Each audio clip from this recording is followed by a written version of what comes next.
Welcome to my channel, The Sunflower Classes. I am Supriya Gupta. I am a master's student. This is my first video on this newly created channel. Here we are going to discuss about mitochondria. तो ये जो topic है ये हमारे BSc botany honours में भी है, BSc zoology honours में भी है, 11th में है ही, then followed by 12th and 10th में भी है। तो यदि आप इस टॉपिक को पढ़ना चाहते हैं तो आप इस वीडियो को फॉलो कर सकते हैं। तो चलिए स्टार्ट करते हैं। सबसे पहले सिनॉप्सिस पे आते हैं कि हम लोग इसके बारे में क्या क्या पढ़ेंगे। तो सबसे पहले माइटोकॉन्ड्रिया के इंट्रोडक्शन को देखेंगे, नेक्स्ट उसकी डिस्कवरी, फिर morphology, then chemical composition, ultra structure को देखेंगे and then functions of mitochondria को देखेंगे। तो चलिए स्टार्ट करते हैं। सबसे पहले इंट्रोडक्शन।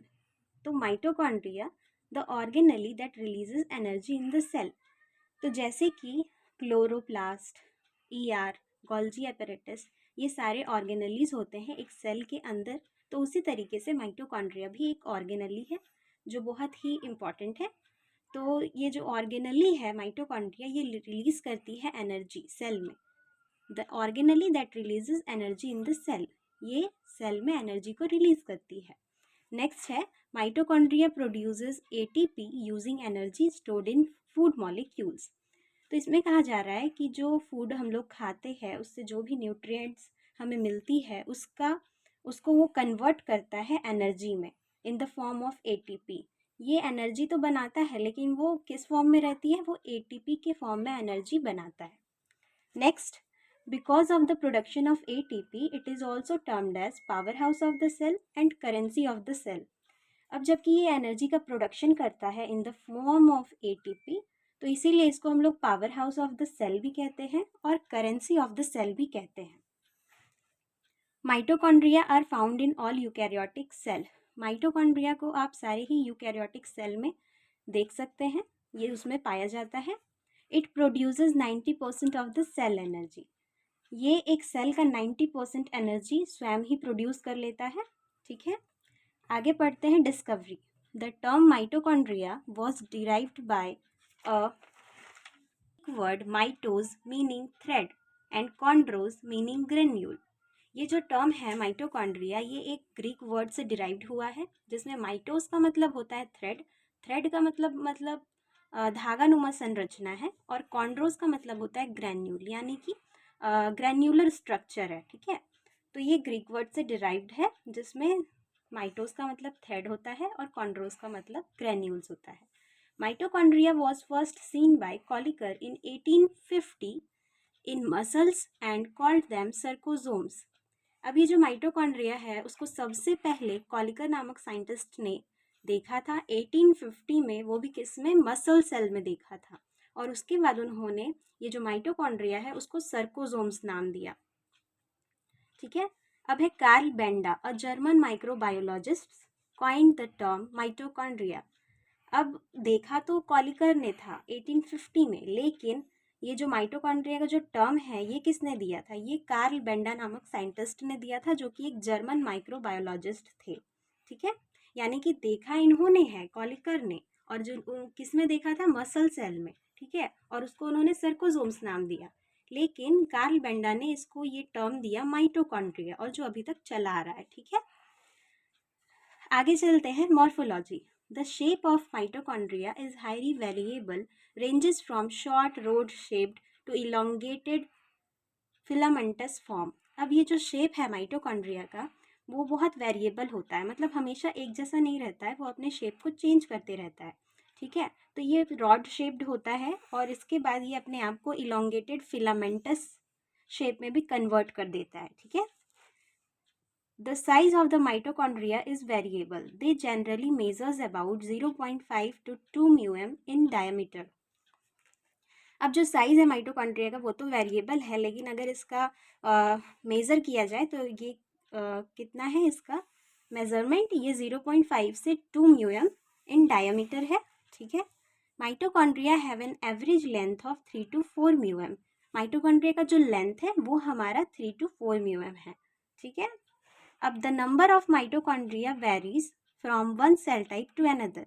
अब जो माइटोकॉन्ड्रिया का नंबर है वो सारे सेल में एक टाइप का नहीं रहता है कि हाँ ये फिक्स्ड नंबर में नहीं रहता है सारे सेल्स में। सारे सेल्स में इसका जो नंबर है वो वेरी करता है, ठीक है। तो वह ऐसा जिसकी मेटाबॉलिक एक्टिविटी जो है वो अधिक होगी तो उसमें माइटोकॉन्ड्रिया का नंबर ज़्यादा होगा, लेकिन जिसकी मेटाबॉलिक एक्टिविटी कम है, फिजियोलॉजिकल एक्टिविटीज़ किसी सेल की कम है, तो उसको हम लोग उसमें जो माइटोकॉन्ड्रिया की संख्या होगी वो कम होगी, ठीक है। तो एग्जाम्पल के तौर पे अगर कहें तो मसल सेल्स जो होते हैं और जो लीवर सेल्स होते हैं उसमें माइटोकॉन्ड्रिया का नंबर बहुत ज़्यादा होता है, क्योंकि फिजियोलॉजिकल एक्टिविटी जो है उन सेल्स की वो बहुत अधिक है। क्योंकि लिवर सेल्स में डिटॉक्सिफिकेशन का काम करते हैं सेल्स, ठीक है, तो उनका बहुत ज़्यादा काम है। और मसल सेल में भी बहुत काम होता है, ठीक है, तो उनका काम बहुत ज़्यादा है, इसीलिए उसमें माइटोकॉन्ड्रिया की संख्या बहुत ज़्यादा है, ठीक है। लेकिन कुछ सेल्स ऐसे हैं जिसकी काम है वो बहुत कम है, इतना ज़्यादा काम नहीं है उसके पास, ठीक है, तो उसमें माइटोकॉन्ड्रिया का संख्या कम होगा। संख्या क्यों कम होगा? क्योंकि उसको ज़्यादा एनर्जी की ज़रूरत नहीं पड़ेगी। जब काम ही ज़्यादा नहीं है तो एनर्जी की ज़रूरत भी ज़्यादा नहीं होगी। तो मसल सेल्स जो हैं और लीवर सेल्स जो हैं उसमें माइटोकॉन्ड्रिया का संख्या जो होता है ना वो 100 से लेके 2000 तक हो सकता है, ठीक है। और कुछ सेल्स ऐसे भी हैं जिसमें माइटोकॉन्ड्रिया की संख्या बहुत कम है। अब आप मुझे कमेंट सेक्शन में बताएंगे कि ऐसे कौन से सेल हैं जिसमें एक भी माइटोकॉन्ड्रिया नहीं पाया जाता है, ठीक है।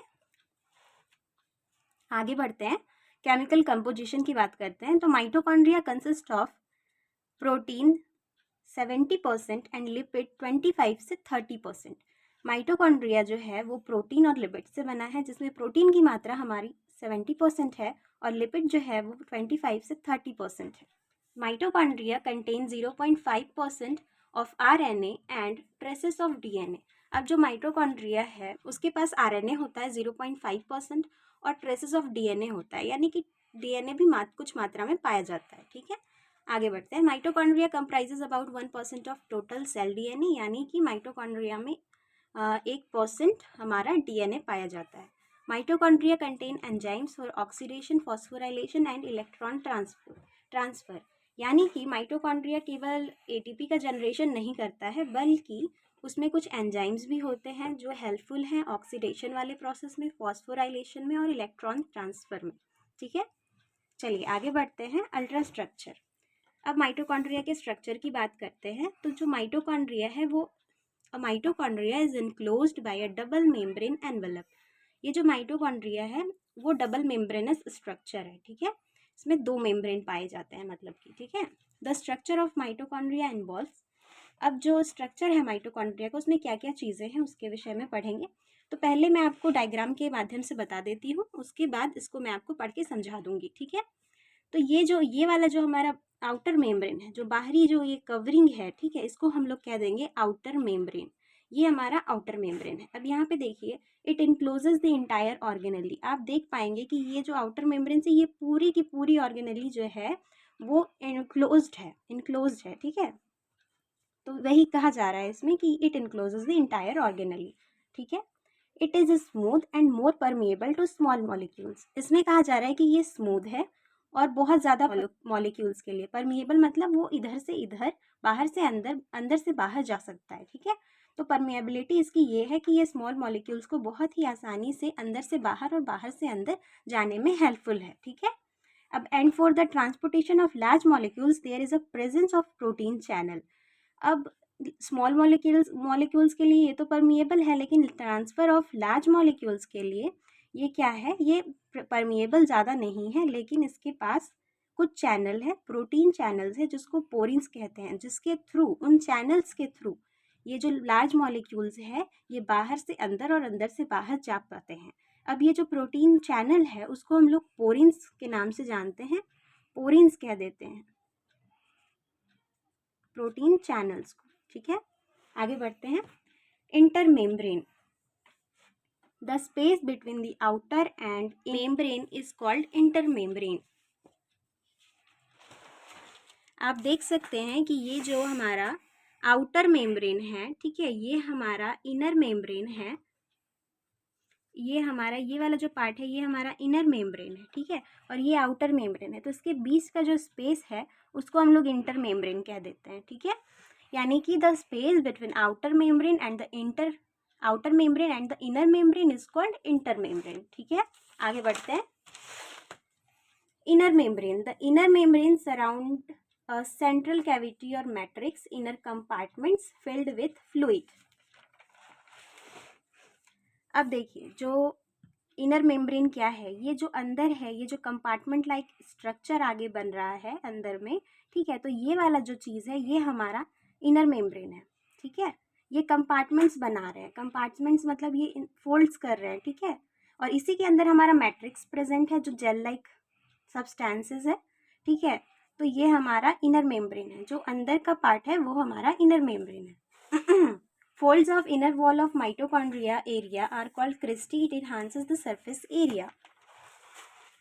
अब देखिए ये जो हमारा फोल्ड्स है, इन्हीं फोल्ड्स को हम लोग क्रिस्टी कह देते हैं। ठीक है, अब क्रिस्टी क्या करता है, ये इन्हांस करता है सरफेस एरिया को। ठीक है, सरफेस एरिया को इन्हांस करता है, जिससे क्या होता है कि एटीपी का प्रोडक्शन भी इंक्रीज होता है। जैसे कि अगर ये खुला खुला पड़ा रहेगा तो ये ज़्यादा ही वॉल्यूम घेर लेगा, लेकिन ऐसे अगर ये फोल्ड है तो इसका वॉल्यूम कम हो जा रहा है, लेकिन अंदर का स्पेस बढ़ जा रहा है। ठीक है, बाहर का स्पेस कम हो रहा है लेकिन अंदर का स्पेस बढ़ जा रहा है। इसीलिए ये क्या करता है, ये सरफेस एरिया को इस तरीके से ऐसे फोल्ड्स करने से सरफेस एरिया बढ़ जाता है, जिससे कि एटीपी का प्रोडक्शन भी अधिक हो जाता है। अब ये इसके अंदर जो चीज़ें हैं, ठीक है, इनर मेम्ब्रेन जो इनक्लोज्ड किया हुआ है स्ट्रक्चर, और ये जो सब्सटेंस है अंदर में, ये हमारा मैट्रिक्स है।